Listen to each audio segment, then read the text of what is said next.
judge froze in court the moment his eyes met mine. Catherine Hayes, a quiet widow and mother, had walked in with secrets no one knew. By the time the gavel struck, the truth of who she really was would shatter the room. I'm curious, where in the world are you joining us from? Drop your city or country in the comments, and make sure you're subscribed for all the latest updates. Some invitations are traps dressed as envelopes. The envelope arrived on a Tuesday, thin, unremarkable, cream-colored, like something you'd find slipped into a wedding invitation or a charity gala request. It didn't scream urgency, it whispered it. Evelyn picked it up from her mailbox with practiced fingers, the same way she had for 30 years, gloves on, spine straight, chin unshaken.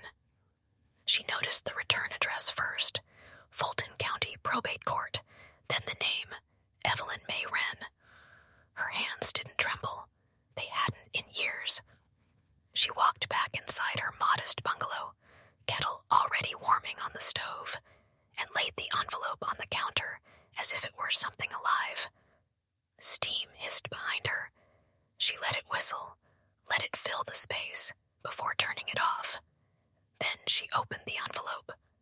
A summons, a court date, a formal challenge.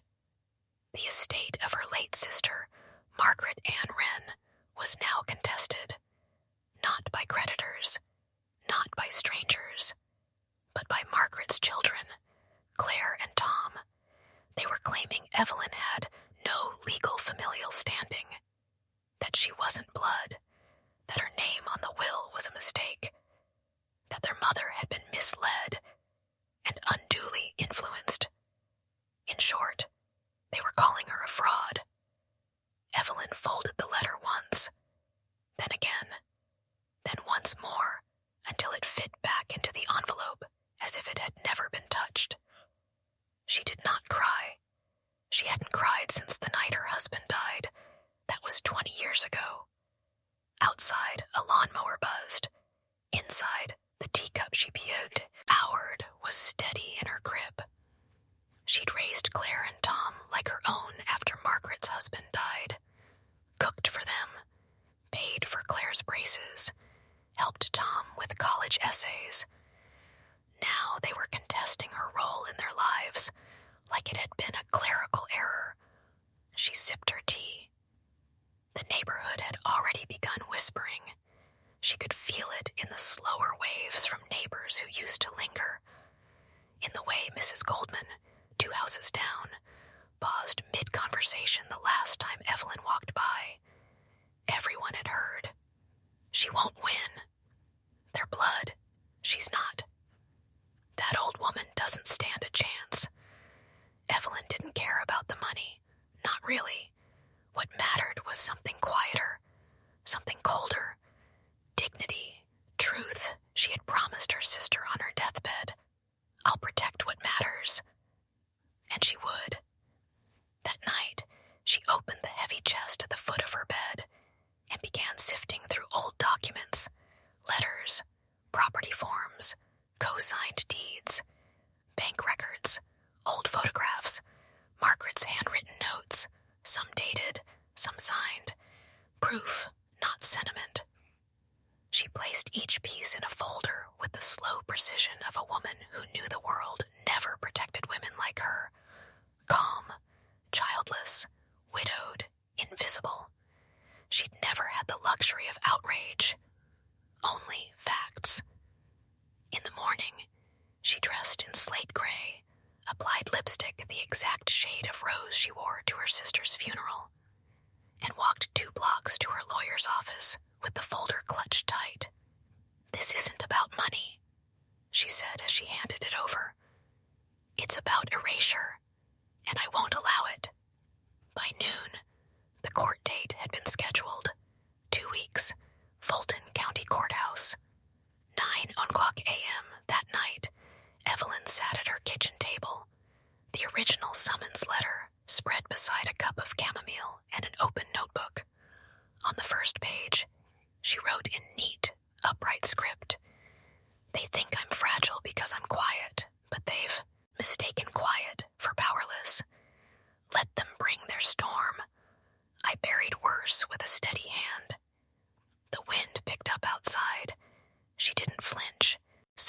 city, whispers had already begun about the judge, that he was brutal, unforgiving, that he'd ruled against widows before. Evelyn smiled faintly at the irony. The last time a judge had entered her life, everything had changed, and he hadn't recognized her then either. Blood ties cut deepest when sharpened by greed. Claire's voice on the phone was sweet, unnaturally so. "I, Aunt Evelyn. Can we talk? Just us. No lawyers, no courtrooms. Just family." Evelyn knew better, but she agreed. They met at a boutique cafe downtown, the kind that served overpriced scones and poured lattes like theater. Claire sat at the corner table in tailored cream slacks and a cashmere wrap. A gold pen rested beside her untouched cappuccino. She looked every bit the image of quiet wealth, cultivated, polished, empty. Evelyn arrived 5 minutes early, took her seat without a word, and waited. Claire smiled thinly.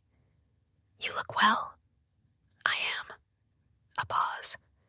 Claire picked up her spoon, stirred the foam for no reason, then set it down again. "I'm glad you came. We just wanted to clear the air." Evelyn tilted her head. "We?"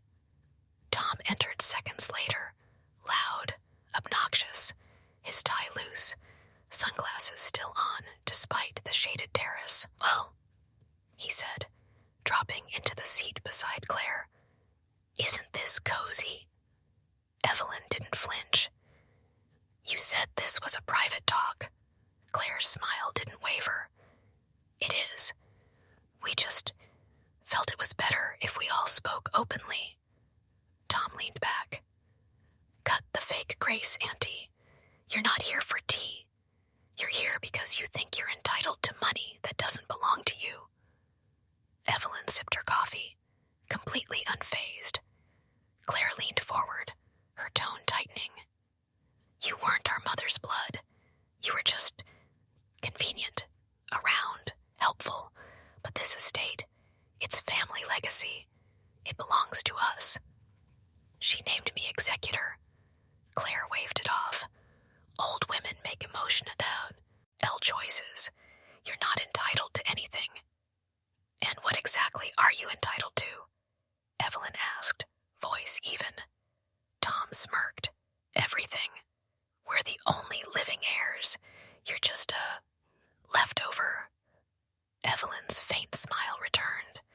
"I fed you, sheltered you, paid your tuition when your mother couldn't." Tom snorted. "Charity doesn't buy bloodlines." Claire's voice sharpened. "You think dressing in gray and playing wise makes you intimidating?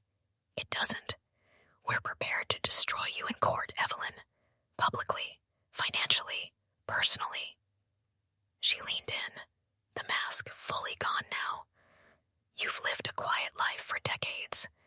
That ends the day we take the stand." Evelyn sat in perfect stillness, letting their venom fill the air, letting them believe they had landed a blow. Then she stood, slowly, deliberately.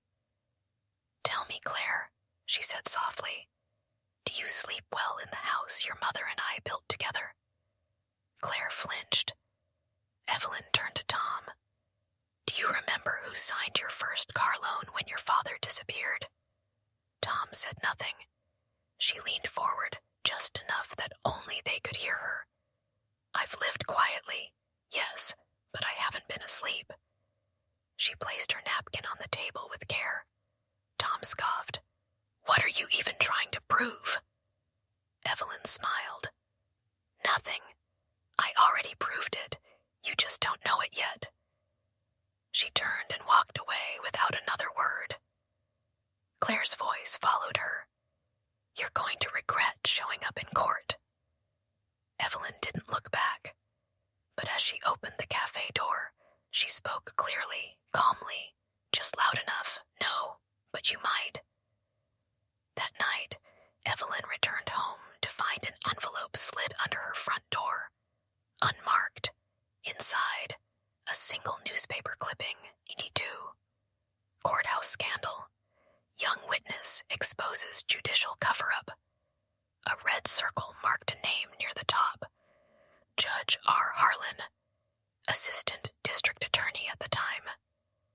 Evelyn folded the paper, her face unreadable. They weren't just trying to erase her from the will. They were walking her back into the past. Weapons come in many forms. Mine were papers. Mr. Davis looked exactly as Evelyn remembered, buttoned up, balding, glasses that slid halfway down his nose, and a voice that always hovered somewhere between concern and condescension. He hadn't changed, but she had.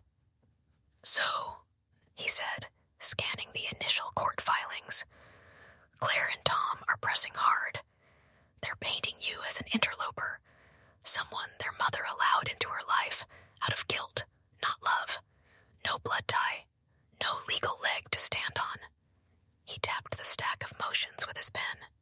"Frankly, Evelyn, unless you've got something dramatic, we may not win this. Emotion doesn't hold up in probate court." Evelyn reached into her leather bag without a word and pulled out a thick black folder. She laid it on his desk, then slid it toward him. "Try these instead of emotion," she said. Davis opened it skeptically. Inside, property records, notarized agreements, mortgage receipts co-signed by Margaret and Evelyn. Proof Evelyn had helped buy, maintain, and repair the family estate for decades. Included were photos. Evelyn in construction boots beside her sister on a muddy lot. Bank statements tracing repair payments. Legal filings with both their names. Davis sat straighter, his glasses pushed up. "Wait, these predate Margaret's last will by 10 years. She nodded. "Because I've been there longer than her children even remember." He flipped through the pages quickly, eyes widening as he reached the back. Is this a joint deed?" "Yes," Evelyn said, calm but firm. "They think I was a house guest. I was half the foundation." He looked stunned for a moment, then smiled faintly. "This is good. This helps. Still, it might not be enough against two aggressive heirs, and a judge with a reputation for unpredictability." Evelyn placed her hand gently on the folder. "Then you'll use this second part." Davis blinked. "Second part?" She pulled a sealed envelope from her purse. Unmarked, thick, heavy. She set it down on the desk in front of him like it was a final chess piece. "Do not open it," she said. "Not until I say so. Not a moment sooner." He hesitated. "What's in it?" Her eyes didn't flinch. "History." He swallowed hard. "Evelyn, I have to ask, are you trying to turn this into a statement case? Because the judge we're facing, Robert Harlan, he doesn't bend." "He bent once," Evelyn said softly. "He just doesn't know I remember." Davis stared at her. She offered no further explanation. That night, Evelyn returned home and lit the small lamp on her writing desk. The house was quiet, safe, familiar. The walls bore no photos of Claire or Tom, only Margaret. Her sister's laugh still lived in the corners of this home, tucked between the floorboards and tea stains and weathered books. She opened a thick journal and wrote with deliberate strokes. "This isn't about reclaiming a house. It's about reclaiming my name. They've counted on my silence, but they've forgotten something crucial. I helped build what they're trying to steal." The next morning, she mailed copies of the documents to the county clerk's office, just in case anything disappeared from her lawyer's file. Then she waited, prepared. When Davis called 2 days later, his voice had changed. "I read everything again. The numbers, the paper trail, the consistency.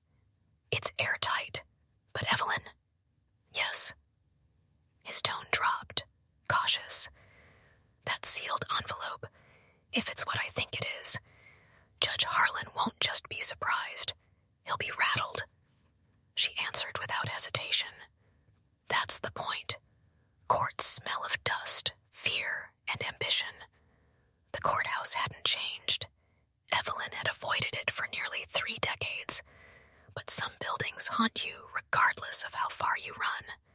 The same cracked tile in each entryway, the same echo in the stairwell, and the same hollow air, dry, recycled justice, lingering like it had nowhere better to go. She walked in alone, dressed in quiet navy, not quite mourning, not quite forgetting.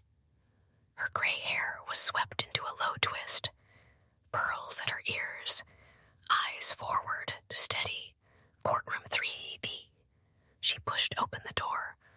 Claire and Tom were already there, flanked by their attorney, a sharp-jawed man with too much gel in his hair and a voice that probably sounded smug even when silent. Claire wore white again, always white.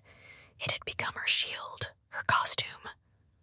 Tom leaned back in his seat, grinning like this was a formality, not a reckoning. Reporters whispered from the gallery benches. That's the aunt. She looks too put together. They say the judge hates inheritance fights. Evelyn took her seat beside Mr. Davis, who greeted her with a silent nod. He had the sealed envelope in his briefcase, untouched. The bailiff stepped forward. All rise. And just like that, the room changed. Judge Robert Harlan entered, older now, silver at the temples, shoulders squared like a man who'd spent his entire life judging others and had gotten very good at it. His robe hung perfectly. His face was unreadable, until he looked up and saw her. His eyes locked on Evelyn for barely 2 seconds, but something inside him broke during those seconds. A flicker of recognition, of confusion, of something old trying to rise. He blinked, then quickly looked down at his docket. Claire didn't notice. Tom didn't either, but Evelyn did. So did Davis. Did he just freeze? He whispered. Evelyn didn't answer. She just placed her gloved hands on the table and waited. The trial began. The clerk read the case name. Ren V. A legal brawl dressed in family sorrow. Claire's lawyer stood and gave his opening statement. Dry, aggressive, polished. He described Evelyn as a caretaker, distant relative, beneficiary by convenience. He used the word entitled twice, unrelated 3 times. Evelyn didn't flinch. So she let them paint their picture. She would burn it later. The judge occasionally glanced her way, but not for long, not directly, not like before. And yet, the tension was there now, a current under the courtroom's floorboards. Reporters leaned in, jurors scribbled faster, even the bailiff shifted. Judge Harlan cleared his throat, eyes lingering on the documents in front of him longer than necessary. We will proceed with a witness testimony and evidentiary review, he said. His voice cracked, just barely, and Evelyn smiled, not with cruelty, with precision. Words can cut sharper than knives. Claire's attorney, Mr. Rendell, stepped into the center of the courtroom like a man taking a stage he thought he owned. He turned to the jury box, his hands clasped just tight enough to look casual. His voice dropped to a practiced timbre, sympathetic but scathing. This is a case about manipulation, he began, about a woman, kind but aging, who was taken advantage of in her final years by someone she once trusted. He turned